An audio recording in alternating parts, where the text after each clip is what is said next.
Abramos as nossas Bíblias no livro de Juízes, capítulo de número 6. Hoje veio ao meu coração um outro texto.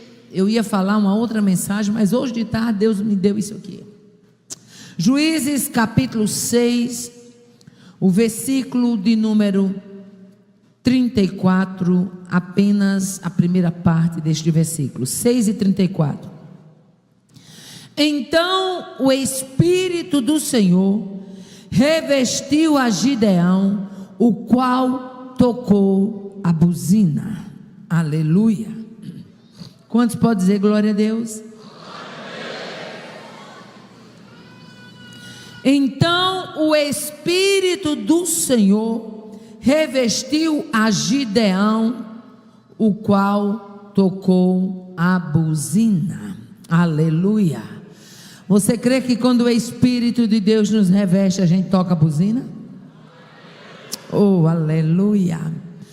O texto bem conhecido do livro de Juízes, capítulo 6, quando Israel estava passando por um domínio midianita de 7 anos. Interessante é que quando eu olho o domínio midianita de 7 anos, e me lembro também no livro de Juízes, o que fala sobre Débora, um domínio cananeu já de 20 anos, eu fico admirada porque em 20 anos do regime cananeu, não foi dito o que foi dito em 7 anos do domínio midianita. Somente no domínio midianita, para que o estudante da Escritura, para que o amante da palavra de Deus tivesse compreensão do teor caótico que era a situação, você vai encontrar a expressão dizendo: Israel empobreceu muito. Só aqui você vai encontrar essa expressão. Gideão é levantado numa época caótica de Israel. O homem, quando eu olho para a vida de Gideão, eu vejo Gideão no capítulo 6 e o Gideão do capítulo 7. E eu me lembro de Pedro, o Pedro antes de receber o poder e o Pedro depois de receber o poder. O Gideão antes de ser revestido e o Gideão depois de ser revestido. O Gideão antes de ser revestido, um Gideão que tinha medo, um Gideão que olhava o tamanho do seu clã familiar, um Gideão que olhava a sua estrutura dentro desse clã. Depois de revestido, um Gideão que cria, que simplesmente com trombetas e tochas acesas e cântaros vazios poderia fazer a diferença no cenário de Israel naqueles dias. Aleluia. O nome Gideão significa guerreiro poderoso. Outros dizem que o nome Gideão significa lenhador. Mas qual era, na verdade, o cenário deste domínio midianita? Primeiro, a Bíblia diz que os filhos de Israel, para sobreviver, construíram covas, cavernas e fortificações. Para quê? Para poder guardar, resguardar um pouco de alimento, porque a subsistência, a alimentação do povo estava completamente comprometida. Mas por que estava comprometida? É porque quando Israel semeava, quando já estava se aproximando a colheita, a Bíblia diz que vinham os midianitas contra eles e destruíam os frutos da terra. E outras versões diz que eles destruíam as novidades do campo. E não apenas isso, a Bíblia diz que eles destruíam os gados, eles destruíam todos os animais. Ou seja, não havia condições de sobrevivência. O domínio midianita para Israel era como se fosse um fim de linha, mas Deus não permite que ninguém decrete fim de linha do seu povo, porque a história do seu povo, a história da sua igreja não depende de fim de linha e nem de prognósticos do inferno. A nossa história tem um Deus fiel, um Deus cuidador, um Deus zeloso, um Deus que é ajuda, um Deus que é amparo, um Deus que é livramento, um Deus que é resposta, um Deus que é restauração, um Deus que é guerreiro, um Deus que é saída, um Deus que é comandante, um Deus que é capitão, um Deus que é invencível, um Deus que é o poderoso de Jacó. Ai, que a sé limite, ninguém decreta fim para o povo de Deus.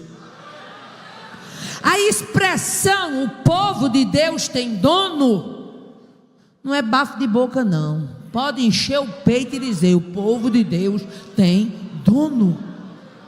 Aleluia. O domínio midianita era tão grande que a Bíblia diz que Gideão estava malhando uma porção de trigo no lagar. Lagar é lugar de pisar e triturar uva.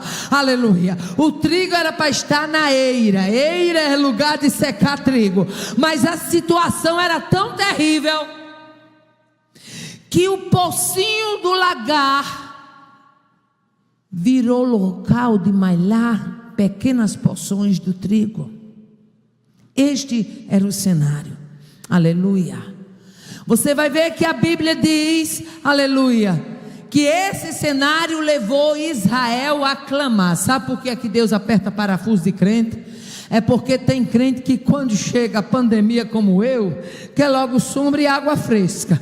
Se existe um povo que precisa estar todo o tempo sendo monitorado, é o povo de Deus. Sabe por quê? Porque a gente é ovelha. Aleluia. E ovelha é fácil de ser levado. Mas a palavra de Deus nos mostra, aleluia, que esse cenário levou a Israel clamar. E quando há um cenário de clamor, há também um cenário de resposta. Deus não escuta clamor de crente fazendo ouvido de mercador, não. Aleluia. A Bíblia diz que Ele coloca os seus pés sobre o escabelo, e o escabelo é o globo da terra. Mas a Bíblia também diz, Isaías registra, que Ele se curva para ouvir a oração do necessitado e do aflito. Está escrito. Israel clama, aleluia, glória a Deus. Eles acampavam, destruíam as plantações. A Bíblia diz no capítulo 6, do versículo 4 ao versículo 6, diz assim, que eles levavam, aleluia, os gados, os rebanhos, as tendas, aleluia, as ovelhas, os bois, os jumentos, e não deixava, uma versão que diz assim, não deixava coisa alguma para Israel comer. Se você for lá na versão NVT, tem: não deixavam coisa alguma para Israel comer. O cenário era de fome, o cenário era de perseguição, o cenário era de opressão. Havia um costume nas nações, eles tinham tanta raiva de Israel, que quando Israel se tornava cativo, que eles queriam humilhar, eles mandavam os homens se deitar no chão e colocava o pé no pescoço e mandava ele declarar que eles eram servos. Esse era o cenário. Mas deixa eu dizer uma coisa, pode até botar o pé no pescoço, agora só fica com o pé no pescoço até a hora que papai quiser. Na hora que papai quiser, tira pé, tira perna, tira vida, tira ousadia, tira atrevimento, porque papai, ele cuida do seu povo. Oh, aleluia. Quando Israel clama, Deus envia um profeta falando por que é que o povo estava daquele jeito. Aleluia. Deus envia um profeta relembrando o passado. Israel, eu quis que você fosse livre, eu quis que você fosse próspero.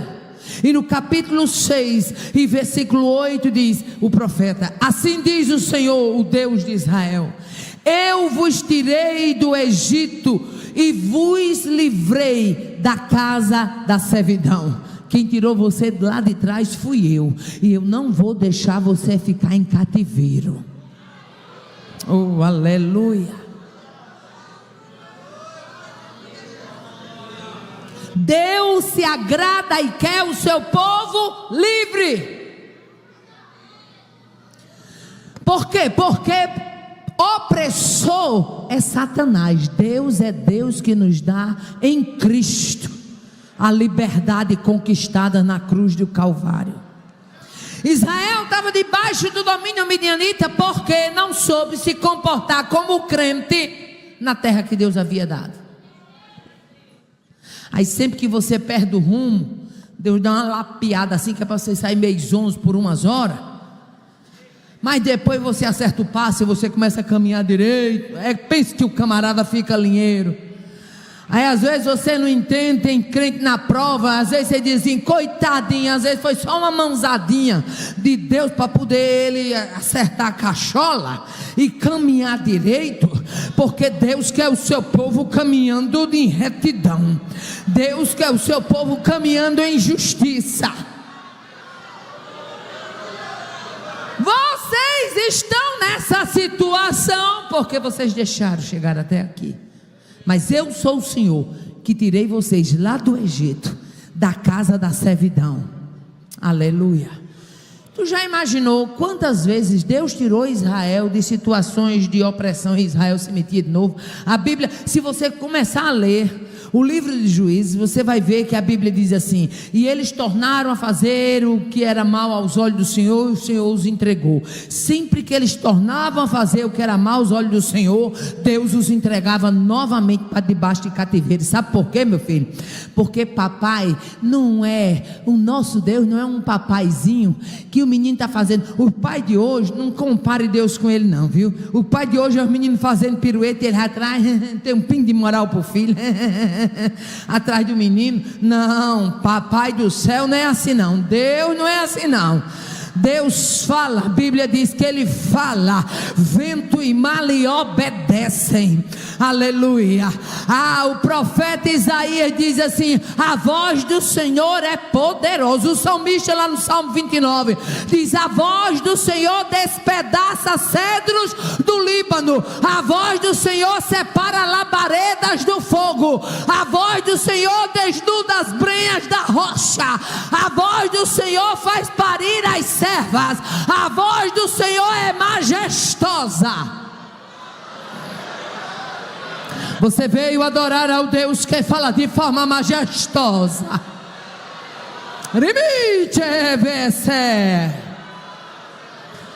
Sempre que Israel pecava, Deus dava uma lapada, deixava um tempo no castigo. Quando o povo clamava, aí cumpre-se o que a Bíblia diz: Ele é um Deus cheio de misericórdia. Tu acha que tu está aqui e eu estou aqui por quê? Meu filho, a gente está debaixo de misericórdia. Se Deus olhasse para nós como de fato a gente era, a gente virava tudo torresmo, na presença de um Deus santo, de um Deus reto, de um Deus justo. Estamos aqui por causa da misericórdia. E deixa eu abrir aqui um parênteses, que quando eu falo em misericórdia eu me lembro de Israel. A primeira vez que eu cheguei em Israel, quando eu vi os judeus com a mão no muro e eles fazendo esse movimento para lá e para cá, para lá e para cá, eu fiquei sem entender. Chamei a guia, falei assim: por que é que eles estão orando, orando se balançando? Ela disse: é porque eles morrem de medo de dormir, de cochilar na presença de Deus.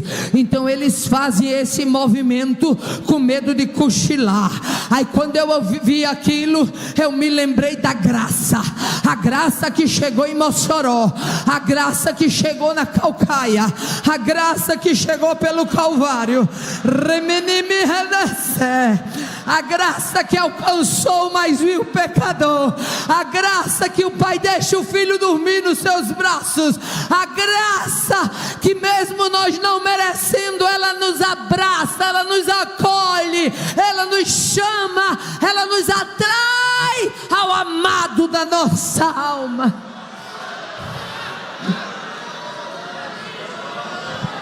Graça, favor imerecido.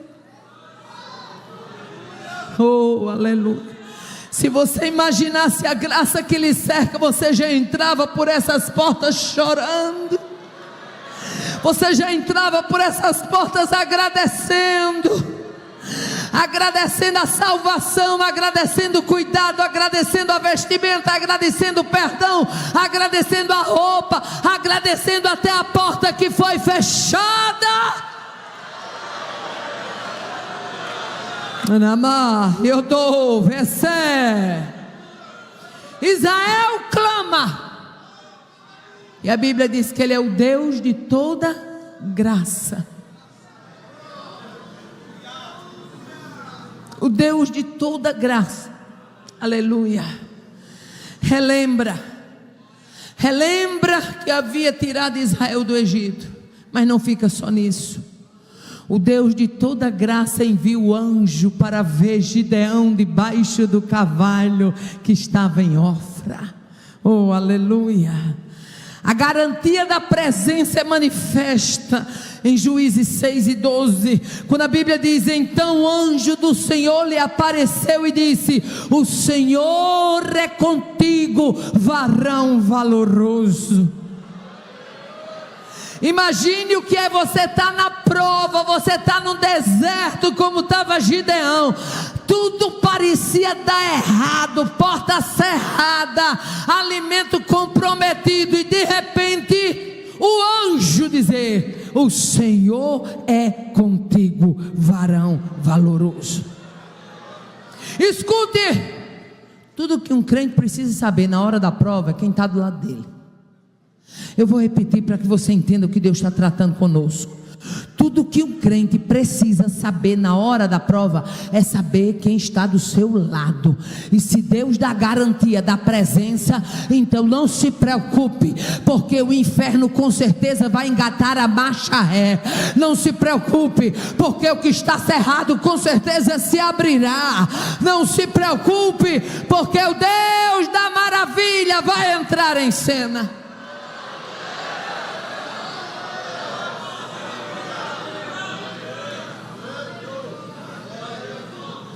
O Senhor é contigo, varão valoroso.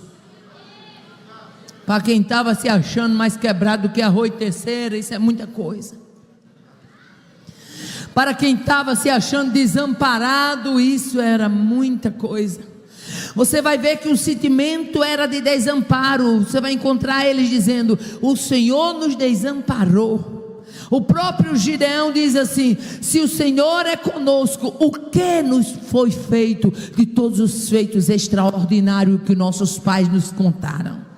Aleluia. A garantia da presença, aleluia. Mas teve também o conflito do chamado. O Senhor é contigo, varão valoroso, vai nesta tua força, e tu livrarás a Israel da mão dos midianitas. Interessante é que nós vamos encontrar Gideão dentro de um cenário desfavorável, e é comum quando você vê, aleluia, um cenário desfavorável e você está no meio desse cenário, você querer que Deus te livre do cenário usando alguém de fora. Mas nesta noite, cá com os nossos botões, vamos aqui perguntar para nós mesmos: e se o instrumento que Deus quiser usar para mudar o cenário for você?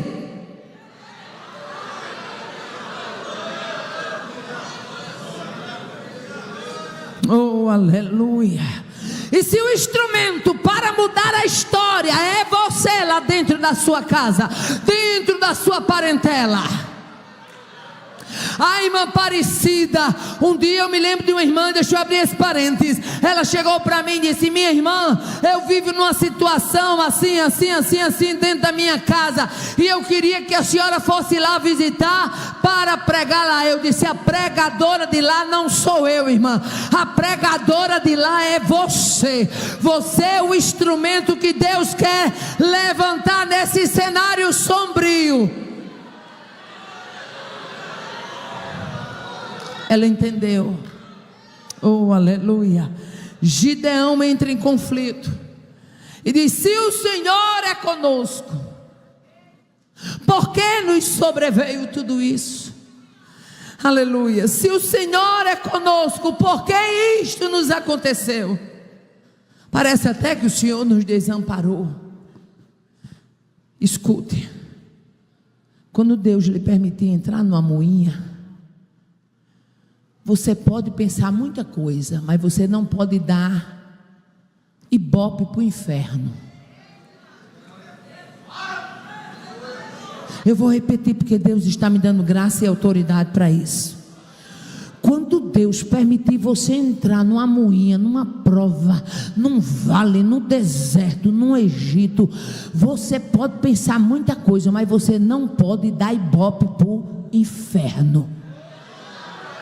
Irmã Aparecida, o que é ibope do inferno? É você achar que Deus não está com você no vale, é você achar que Deus não está com você na moinha.